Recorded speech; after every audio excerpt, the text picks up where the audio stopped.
We are hopping on a live right now.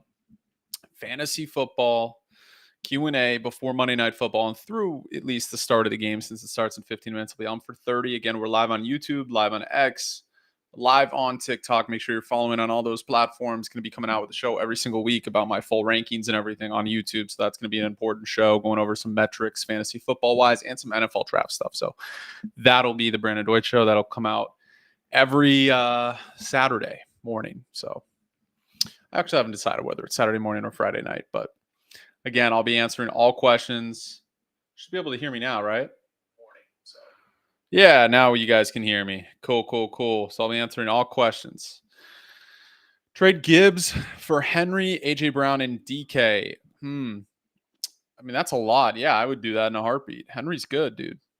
How many points do you think Gibbs gets in this game? Probably like 17. A touchdown. Yeah. Let's see. What running back should you pick up from waivers? Benson, if he's there. If Benson's not there, probably Corum. Those are probably the two best ones. And again, if you have any sit-start suggestions for tonight, with the game starting in about 15 minutes, I mean, it's the obvious. Don't start anybody not named Jameson Williams, Amon-Ra St. Brown, Jared Goff, Jahmyr Gibbs, Sam Laporta, Zay Flowers, Lamar Jackson, and Derrick Henry. Everybody else is a sit. Mark Andrews, sit. As they likely sit. Like Isaac Tesla, sit.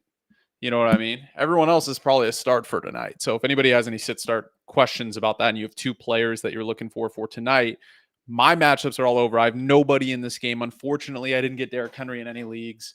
I actually have Lamar Jackson and Zay in a league, but I'll win that matchup regardless. I already won that matchup, so I don't really care. I have Amon-Ra in a guillotine league that I just snagged him from somebody's team.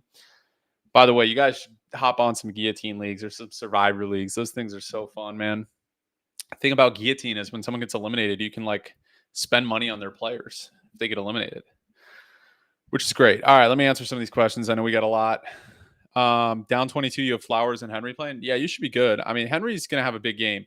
Some doofus commented last week when I said Henry, this is what he does. Some games, 35 fantasy points the next 5. And someone doofus was like, oh, he didn't do that all of last season. Well, he did. He started the year off poorly and then came back and finished as a top 5 running back. So again, we can't be in the moment so much where we're out on guys like Chase Brown or Drake London. It is week 3. If you are 0-3, you are still fine. It is a long season. There's 14 weeks before the playoffs, most likely, unless you have 2-week playoffs, right? All you need to do is go on a winning streak. Now we can dissect information. Ken Walker didn't look good, even though he had 2 touchdowns. He might be a sit on Thursday nights against a really good Arizona defense. I mean, he had 16 carries for 38 yards. That's horrible. He's had 1 good game, 2 out of 3 bad games. And again, I'm not going to overreact to anything with Ken Walker because it's week 3, right? It's the same thing with Drake London. Like, Drake London is good. Drake London still should be fine. Michael Penix looked horrible. It's not his fault Michael Penix looked horrible. He had 5 for 55. What is that? 11 fantasy points? Something like that. Like, that's not bad. I would just keep London. I would still trade for him. BTJ, I'm a little more concerned about just because this Jaguars offense is so strange. They're involving Dyami Brown a lot. They're involving Brennan Strange a lot. They're involving all of these different guys. And at the end of the day, I just think that you got to be patient on guys like Drake London, but BTJ, I mean, I wouldn't trade him because you're selling at a low, but I also wouldn't trade for him if that makes sense. Like, I don't know how much it's going to get better for BTJ. Like, he'll have some big games, but you got to remember, Mac Jones supported most of his big games last season. Yeah, the CD injury is crazy. I mean, Pickens is obviously a huge, absolute must start every single week now. Turpin is a guy I would pick up. Turpin looks pretty good. I mean, he's got to be the wide receiver too now, right? Him and Tolbert. Thoughts on Chase Brown? Again, I wouldn't panic. Chase Brown will be fine. He's had a rough start to the year. I think fantasy points week 1, and he hasn't done anything the last 2 weeks. But again, what is he supposed to do when they're down 48-10? You know what I mean? I don't think that's completely his fault. I think he's a solid running back. Now, sure, if we all knew Burrow was going to get hurt during the year, we wouldn't have drafted Chase Brown because he's going to be better with Joe Burrow. He plays off of the passing game. But he still had 4 catches for 35 yards. In fact, I would trade for Chase Brown. We had a question here from YouTube. Should you trade CeeDee Lamb for Rome Odunze? It's interesting. I would say no. I'm just looking at the long-term effects. CD's projected only to be out 3 or 4 weeks. Rome is excellent, but again, sorry, no, you're good, you're good. Here, I'll go like this. You're good, you're good. Go like this for a sec.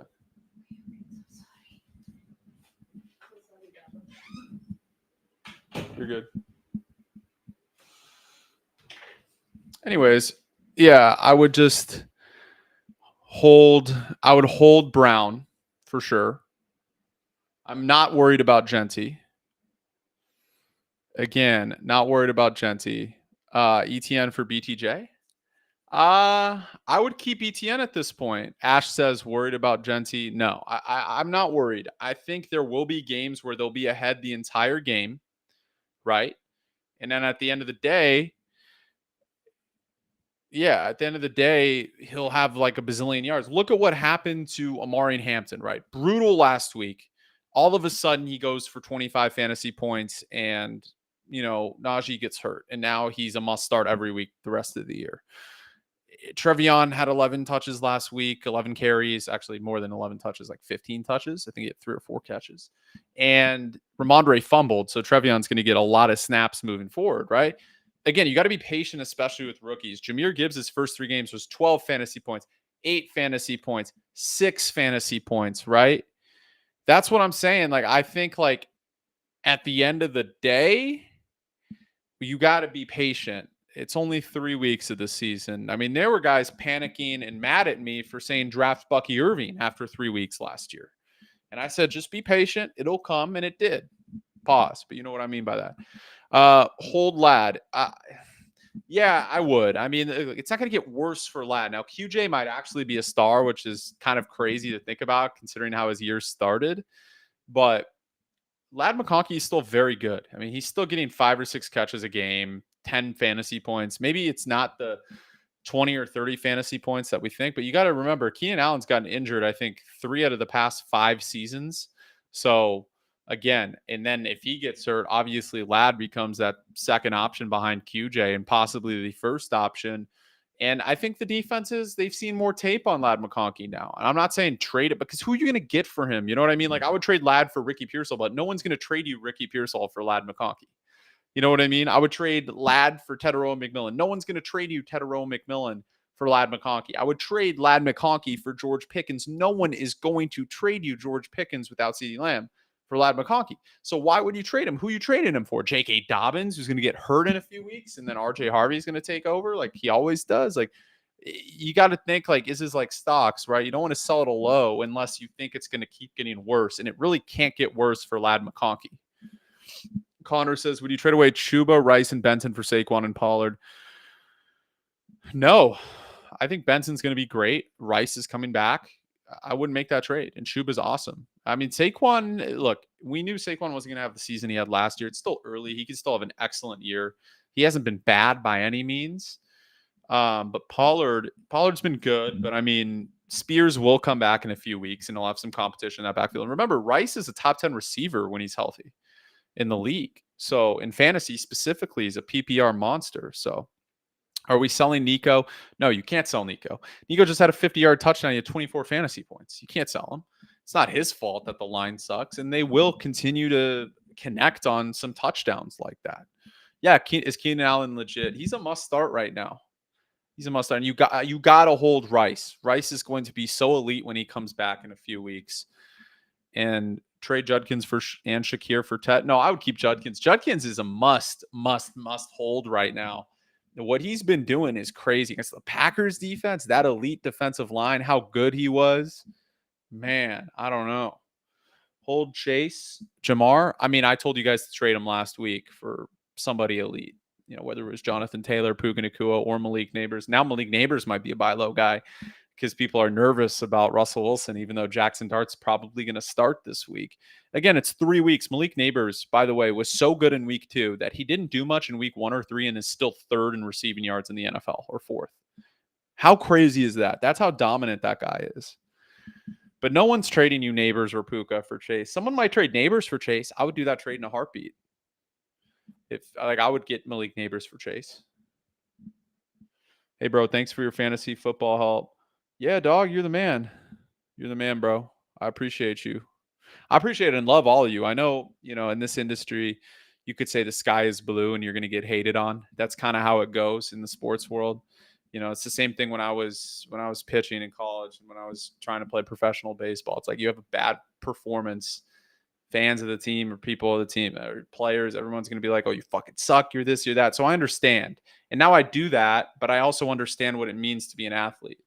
So I think it's one of those things where in sports in general, not just in media, but also when you're an athlete, you're going to get like hate. That's just how it goes, right? Like you're going to get people are going to say, you could say the sky's fucking blue and someone's going to hate on you and your take. You know what I mean? And so I just try and stay consistent. I don't go with the norm. I was the only person who had Malik Neighbors ranked as my number one receiver and Puka as my number two receiver, not even Jamar Chase in the top three of receivers. Yeah, and that was not normal. People called me stupid, but it turns out like it might be right. I think it's kind of having the confidence to trust the analytics and stuff like that. And again, I'm not always right. I try my best. I would rather you guys win all your fantasy leagues than me. I have 6 fantasy leagues. I lose them all for you guys to win all your leagues with my advice, honestly. And I know we won a lot of people fantasy leagues last year. We're going to continue to do that. So I do appreciate you guys. I'm going to keep getting to all your questions, but again, I love all of you guys. So make sure to follow me. Even if you disagree with me, you don't like me, you don't like a take. I lost you a matchup by saying start someone or sit somebody. Like that's life, A lot of it, no one's going to tell you this, but a lot of fantasy is luck at the end of the day. Like no one expected Malik Neighbors to get 2 fantasy points. We can project based on analytics. I use math, I use analytics, I use SnapShare, I use all that stuff for my sit start suggestions. And who would have sat Malik Neighbors against the Chiefs, even if they were shadowing him? You know what I mean? Like sometimes it does come down to certain luck. I have a team right now. I'm gonna be completely frank with you. I have 7 teams. One team I think is about to go 0-3, and it's an excellent team. It's got Ken Walker, Malik Neighbors, Tedero McMillan, Ricky Pearsall, Brock Purdy, Drake May, Tucker Kraft, George Kittle. It has some injuries, obviously, but I lost last week because Amarian Hampton didn't get 0.5 points. And I lost this week because Neighbors got 2 fantasy points. That's life. It doesn't mean I don't know fantasy football. It doesn't mean you don't know fantasy football if you're 0-3. Like some leagues that just happens. Thankfully, the 5 other leagues, I'm 2-1 or 3-0. So it's just 1 out of 6 leagues I'm in. But it's still annoying. It's frustrating when I do this for a living and I'm embarrassed to be going 0-3 in a team. But I told you guys I was 0-5 a few years ago in one league, and I knew that once I got healthy in that league, I'd be fine. And I ended up winning the championship that year. I was 0-5, got to 5-5, got to 6-5, won 8 straight games to 8-5.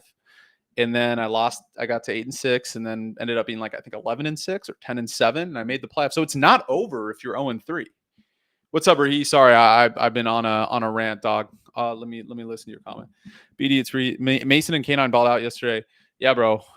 Those were some good starts. I'm nervous about K9 on Thursday, though. I think K9 has a down game. Arizona's D-line looks nasty. Jonathan Gannon is an elite coach, by the way.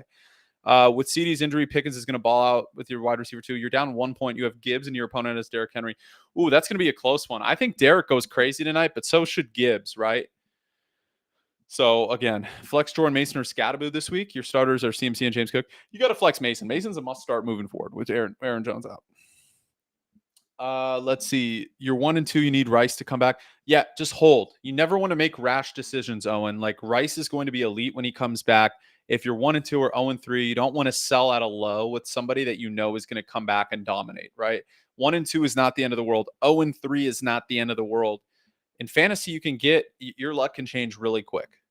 You know what I mean? Like I said, I've had multiple teams that have started off poorly, and I've went on a run to make the semifinals and win the league the last few years. Like a lot of it is luck. I have a really good team, and one of them is going to be 0-3.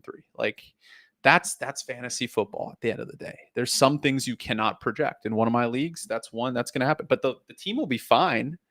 You know what I mean? The team will be fine. It's not like that team is going to stay 0-3. It's going to get to 1-3, then 2-3, and then hopefully 3-3 and 4-3, and be reminiscent of what I had a few years ago when I had McCaffrey and Jonathan Taylor and ETN. ETN's big year and won the championship that year. I was 0-5 on that team. And it was embarrassing. Imagine being 0-5, like being a fantasy creator, doing all this research and being 0-5 2 years ago. I ended up winning that league. And that's a competitive league. A lot of knowledgeable guys, and I'm very thankful with. And of course, they make fun of the team that's going to be 0-3. Like, Brandon, you're an idiot for trusting Omarion Hampton, drafting him in round 3. Turns out I'm not. Like, Omarion Hampton's the man. So let me get to these questions, though. I know we got a lot of questions here.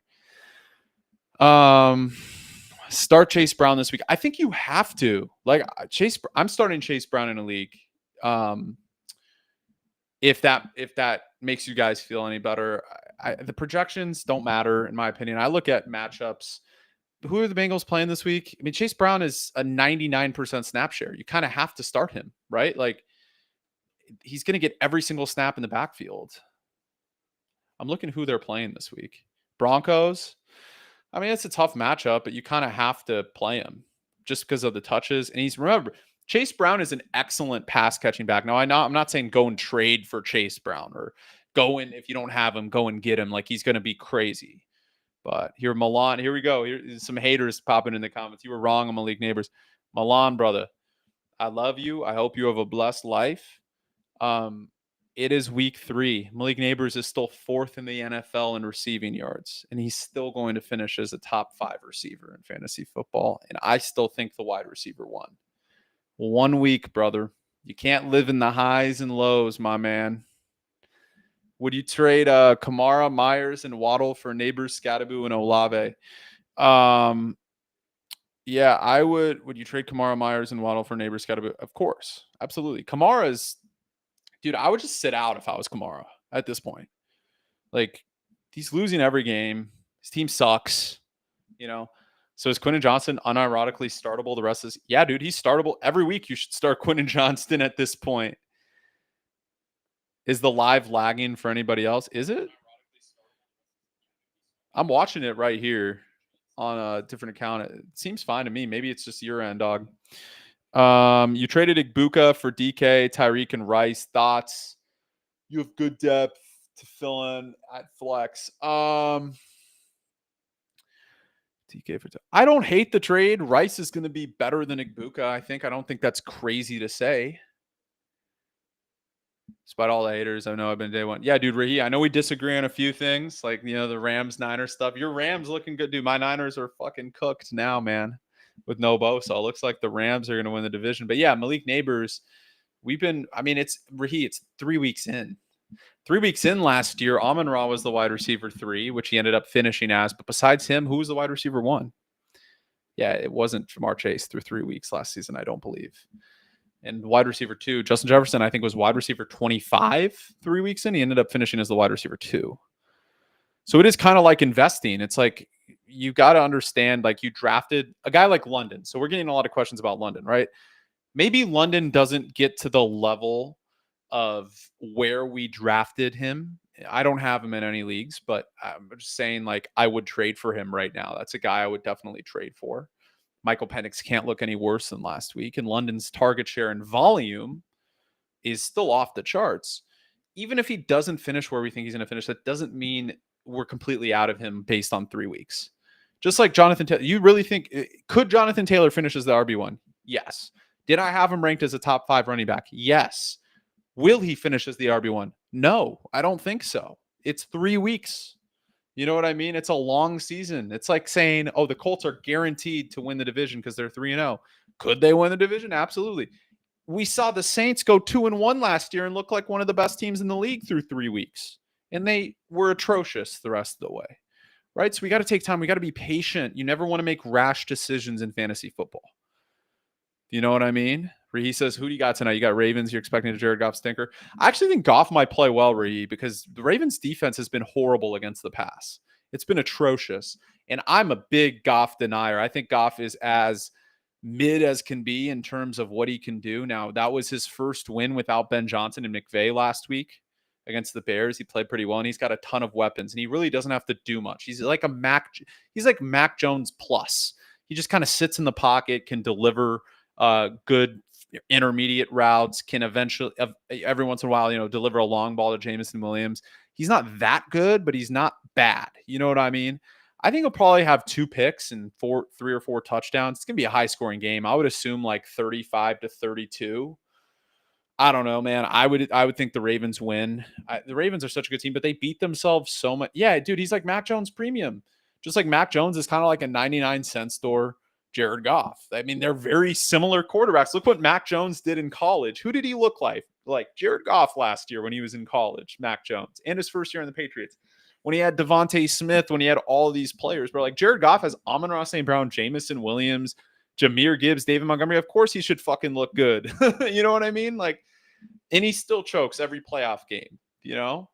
And I hate to say it. Like, again, I respect what he does as being a professional athlete is very hard.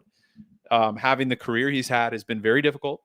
But also, McVay doesn't trade him if he doesn't think there's no chance he can win a Super Bowl with Jared Goff. So he made the trade to get Matthew Stafford because he knew Matthew Stafford could win him a Super Bowl.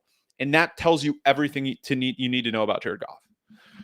How do I feel about Bosa? Dude, I'm devastated, but it is what it is. I mean, funny enough, Cheryl, his mom, followed me on X, which I was very appreciative of. I rant about the Niners on X. I love Nick. I think Nick is one of the best players in the NFL. I still think he's vastly underrated. I think he's probably the second best edge rusher in the league behind Garrett. If you just look at pressures alone. Now, some people would say TJ Watt, some people would say Parsons. Some people, he doesn't have the sack numbers the last few years, but he was the defensive player of the year 3 years ago. He was number 1 in pressures before getting hurt this year. I mean, it's devastating. It basically means unless they make a trade for Kayvon Thibodeau or Trey Hendrickson, like there's almost a guarantee they will not win a Super Bowl, even with how good their offense is going to be if McCaffrey stays healthy and Ayuk comes back. Pearsall looks like a star. If Purdy can come back and be serviceable. I'm a little worried about Brock, honestly. The way he looked against that Seattle defense in week 1, he was atrocious in that game. Even that touchdown pass to Tonjes, that should have been fucking intercepted. He got so lucky. Like, I'm a little more worried and bullish. I'm not as bullish on Brock Purdy as other people. Like, I think it's going to be a serious problem. And I love Brock. I think he's an elite processor, one of the best in the league.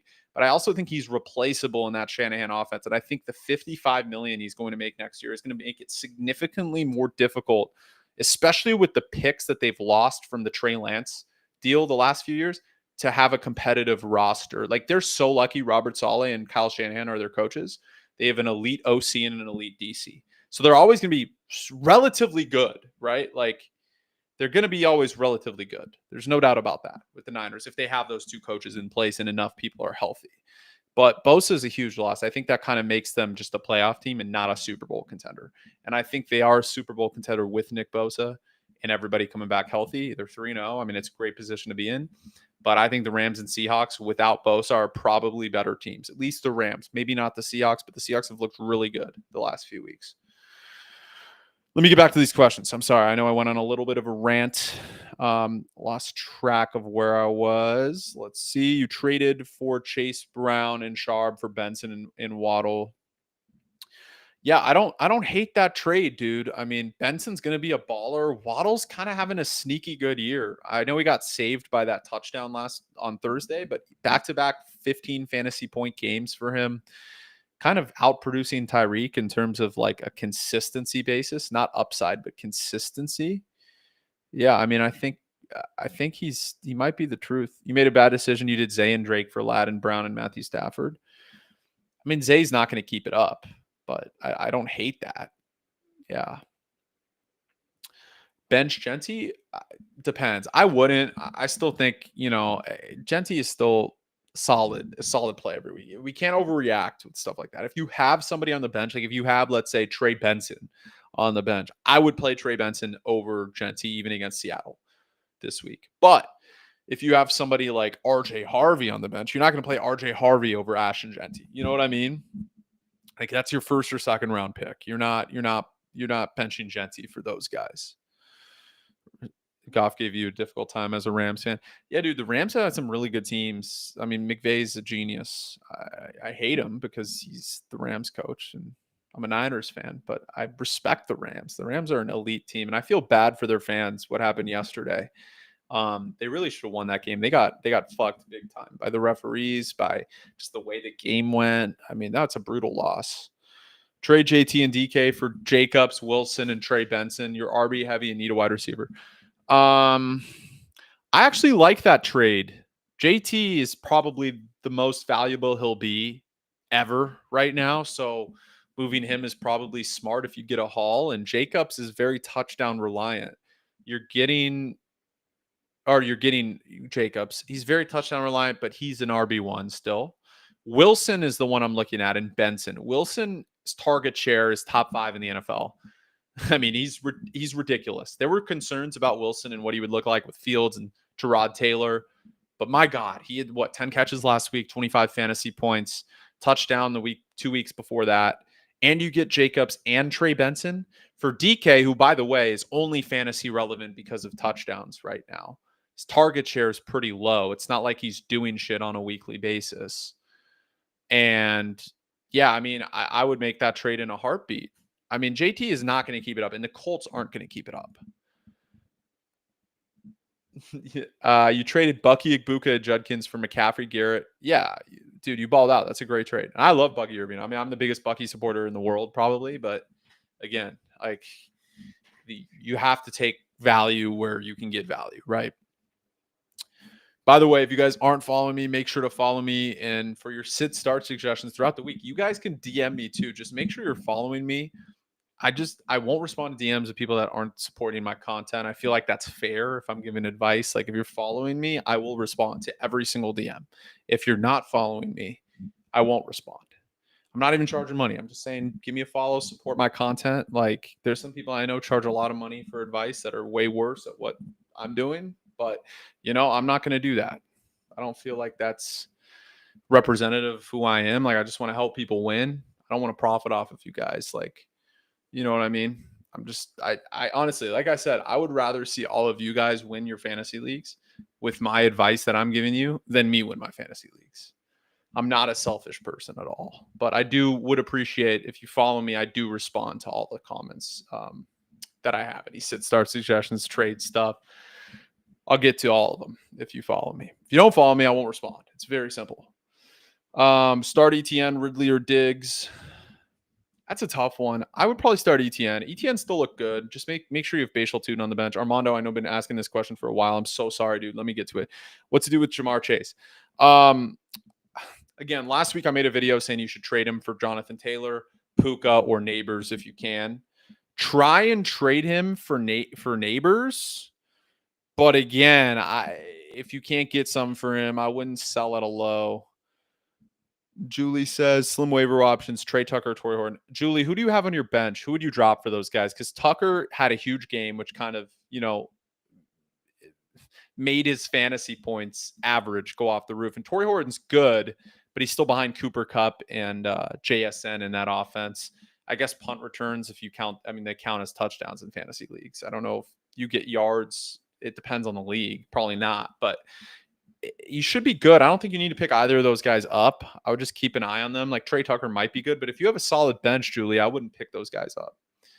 Nick Bosa out for the season. Lamb likely on IR. Yes, I know. Don't remind me about the Nick Bosa thing, bro. I literally almost cried. I literally punched the door. I was so mad. I don't know why I'm so addicted to my sports team that keeps, I don't play for them, so I don't have any it's so weird how we love sports like that. You know what I mean? I have no control over what happens, yet I am so attached. Probably should not be.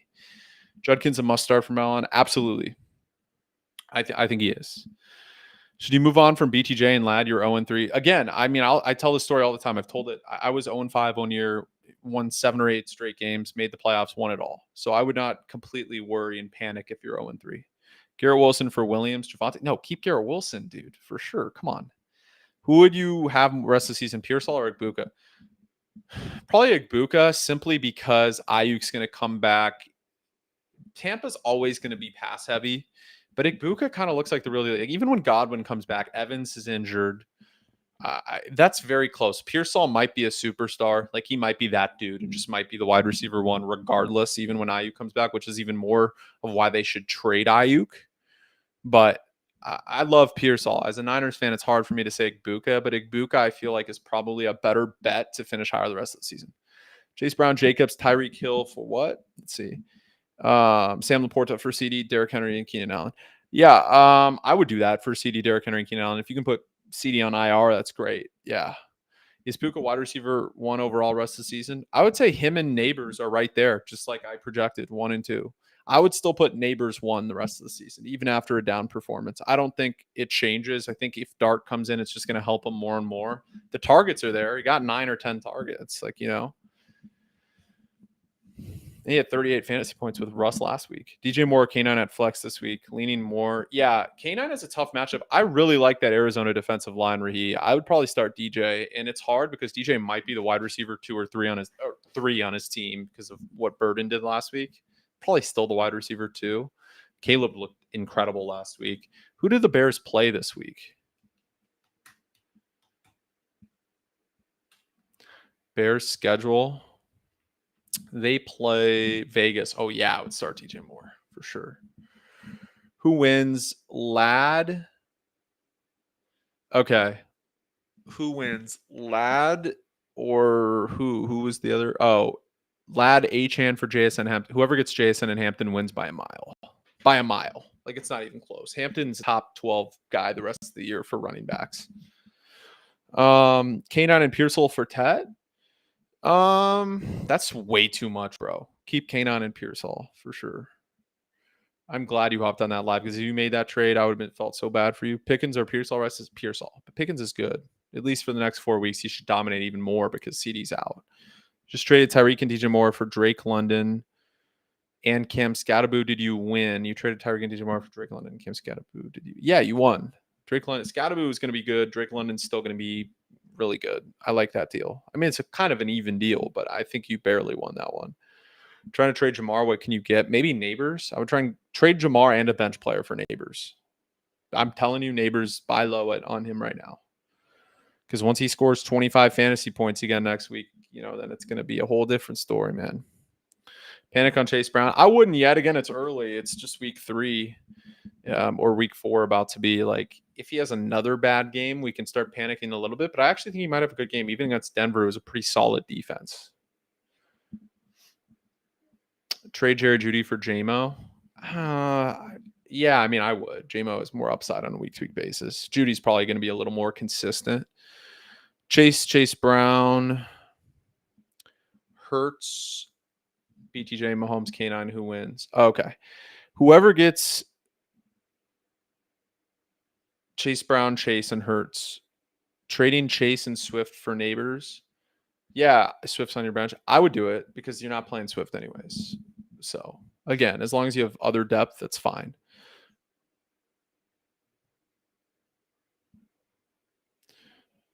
Yeah. All right, I'm coming with you. I'm going to hop off the live. All right, y'all. I got to run. Got to take my dogs on a walk. I love all you guys. Again, if you have any sit-start suggestions for the rest of the week, make sure to DM me. If you're following me, I will respond. I think that's fair. Of course,